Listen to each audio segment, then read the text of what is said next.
Hello students, hope you are doing well. I will be your teacher for this lecture. और इस lecture में class 12 की unit 1 मतलब relation and function का हम टॉपिक देखेंगे inverse of a function.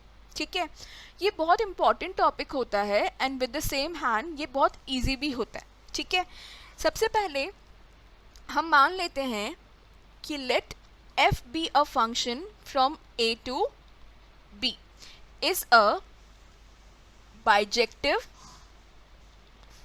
function. ठीक है, तो इनवर्स के कॉन्सेप्ट को यूज करके हम क्या बोलते हैं, then there exist a unique function जिसे हम नाम दे देते हैं g, जो कि b से a पे एग्जिस्ट करेगा, a पे एग्जिस्ट करेगा सच दैट अगर हम fx is equals to y बोल रहे हैं तो फिर g of y is equals to क्या होगा, x for every x belongs to the set a and y belongs to the set b. और अगर ये रिलेशन फॉलो होगा तो हम क्या बोलते हैं कि then g is set to be the inverse of f and is denoted by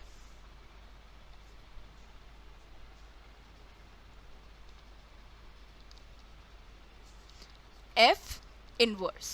okay, मतलब इसमें हमने क्या बोला कि अगर एक कोई भी बाइजेक्टिव फंक्शन होगा जो कि a से b सेट पे डिफाइन है, ठीक है, तो उसके लिए हमेशा एक और यूनिक फंक्शन एग्जिस्ट करेगा जो कि b से a पे डिफाइंड होगा, जहाँ पे अगर f फंक्शन के थ्रू x की इमेज y है तो g फंक्शन के थ्रू y की इमेज क्या होगी, x. और इस केस में फिर हम g को f का क्या कह सकते हैं, इनवर्स.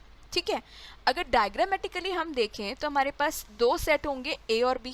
ठीक है, x में a में एलिमेंट्स होंगे x और b में एलिमेंट होंगे y, या फिर हम इसे क्या कह सकते हैं, fx. ठीक है, तो f फंक्शन a से b पे डिफाइन है, तो मतलब हर x के लिए हमें क्या मिलेंगी, एक image y through the function f.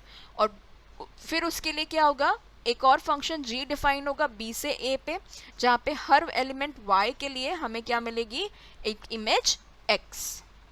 इसे हम लिख सकते हैं g ऑफ y. ओके, तो हमारा फंक्शन क्या कहलाएगा, इनवर्स. ओके, अब देखो इसी के थ्रू हमें एक बहुत इंपॉर्टेंट रिमार्क मिलता है. वो क्या है, सबसे पहले मैंने लिखा था कि f एक बाइजेक्टिव फंक्शन है, तो हम ये बोल सकते हैं कि अगर किसी फंक्शन का इनवर्स एग्जिस्ट करेगा तो वो कंपल्सरीली कैसा होना चाहिए, बाइजेक्टिव. ठीक है, तो हम ये बोल सकते हैं कि a function is invertible only if it is bijective, मतलब 1 and on to both. ठीक है, and we can also say that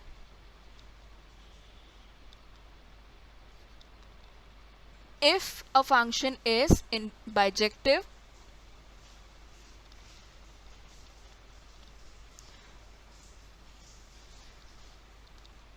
then it is invertible.